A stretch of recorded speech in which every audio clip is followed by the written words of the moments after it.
கூடாது. நல்லா கவனிச்சுக்கங்க. இங்க இருக்கிற 3 பேத்தையும் நீங்க திருமணம் செய்யவே கூடாது. நீங்க மீன ராசியில பொறந்துட்டீங்கன்னா, எக்காரணத்த கொண்டும் இங்க இருக்கிற ரிஷப ராசிக்காரவள நீங்க திருமணம் செய்யவே கூடாது. அதே மாரி இங்க இருக்கிற சிம்ம ராசிக்காரவளையும் நீங்க திருமணம் செய்யவே கூடாது. அதே மாரி இங்க இருக்கிற தனுசு ராசிக்காரவளையும் நீங்க திருமணம் செய்யவே கூடாது. நீங்க மீன லக்கணத்துல பொறந்துட்டீங்கன்னா, எக்காரணத்த கொண்டும் இங்க இருக்கிற ரிஷப லக்கணக்காரவள நீங்க திருமணம் செய்யவே கூடாது.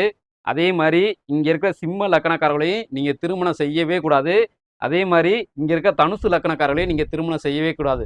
ஒருவேள ஒருவேள ஒருவேள இவங்கள நீங்க தெரியாம திருமணம் செஞ்சுட்டீங்கன்னா, திருமணமாகி 5 மாசத்துக்குள்ளேயோ அல்லது 1 வருஷத்துக்குள்ளேயோ இந்த கோர்ட்டு வாசல்ல நிக்கக்கூடிய நபர்கள் யாருன்னு கேட்டீங்கன்னா, அது நீங்களா தான் இருப்பீங்க.